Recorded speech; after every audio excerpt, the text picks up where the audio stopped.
Well, good afternoon, Mr. Chair and members of the committee. It's really an honor to be before you. It's my first, actually my first bill introduced as AB 91, and not the first one being heard at committee, but certainly at this committee. So thank you all for your work on issues.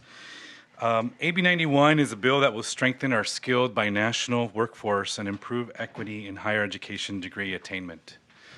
I've had the opportunity to speak with many of you one-on-one, and those who I haven't just yet, we will have that opportunity. And one of the 6 things that I've shared with those of you who I've met that will be a priority for me is for all of you as my colleagues and for other Californians to really understand the dynamic binational border region of San Diego, Tijuana, or what we call as the Cali-Baja region, which this bill is in line with that vision of a region that thrives when it works collaboratively as a binational region.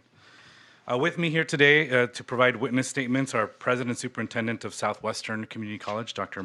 Mark Sanchez, and Jose Mauricio Sanchez, who is a current student who makes a daily commute, as do over 7,000 students on a daily basis from Tijuana into San Diego. AB 91 is based off a similar proposal that was enacted in 2015 by this legislature in a bipartisan way that allows students who reside near the California border with Nevada to pay a discounted tuition rate at Lake Tahoe Community College here in California. My staff and I have also identified similar programs in every single other U.S. state that borders Mexico. It sounds like a lot, but it's actually only 4 states: state of Texas, state of Arizona, state of New Mexico. They all have programs similar to this one that are funded by their state legislatures. AB 91 will create a 5-year pilot program to provide students who live near the California-Mexico border an exemption from the non-resident tuition rate, also known as the out-of-state or foreign student tuition, at the 10 community colleges located in San Diego and in Imperial County, our other border county in California. Southern California and Northern Baja California, operate as one mega region. I told you there are 7,000 students that cross on a daily basis, but there are over 120,000 people who cross on a daily basis from the Tijuana region into San Diego.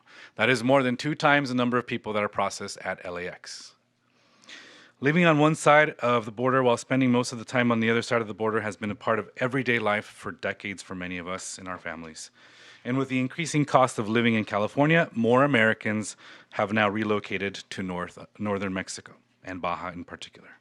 Even though it is a unique and robust $250 billion annual economic region, we still suffer from many of the common problems impacting our nation, including a demand for skilled workforce. A demand gap that is expected to grow to over 20,000 needed workforce by the year 2030, according to our Regional Economic Development Corporation. In order to meet this demand, we need to educate more students. And the most effective way to do that is by reducing the most significant barrier, which is the cost of tuition that you all know so well. The average non-resident tuition for a California community college is $6,603 a year, while the resident tuition rate for a community college student is only $1,200. It makes no sense for a student who would naturally be served by these local community colleges to pay almost 5 times the rate, especially when they may have been forced to move because of financial reasons. We are a unique binational region, and I love living in a border city, and I'm looking forward to hosting all of you there sometime soon. But the border also represents an impediment for community college students because of the significant difference in tuition cost, even though the student might live less than 20 minutes away from the closest campus. Mexico is still California's largest trading partner, and many U.S. employers already rely on workers that commute across the border.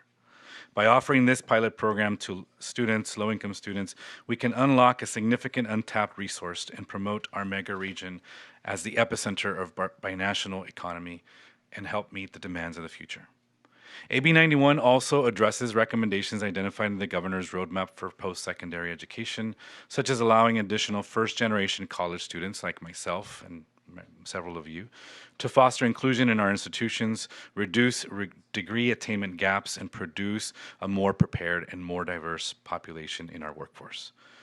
Quoting the governor's task force on higher education recovery, California will thrive when income inequality and disparities of degree attainment by race and geography are eliminated. AB 91 is a pilot program that will allow each of the 10 colleges to exempt up to only 150 full-time equivalent students. We have added reporting requirements after the third year to provide accountability, which I know is important to all of us. And the program will automatically sunset on January 1st of 2029. I'm excited that we have co-authors such as Assemblymember Garcia, who also represents the border area in the Imperial Valley, Assemblymember McCarty, and our senator, our border senator, Senator Padilla. AB 91 has also received support from a coalition that doesn't often come together, including our local regional chamber of commerce, our labor community, and many other community groups and local elected officials. As I mentioned at the beginning, every other border state has long since established a similar program to the one that we are presenting to you today, because they recognize the economic benefit. There's one in the University of Texas, El Paso. It's been established since 1987. They have educated over 73,000 students, that's Mexican students, at UT El Paso. And it's annually funded, including under the current administration and the current Texas legislature. If our partner states in Arizona, New Mexico, and Texas can do this, I think we can too. I appreciate you for the opportunity. I'm certainly available for questions and look forward to your questions and your comments. Thank you, Mr. Chair.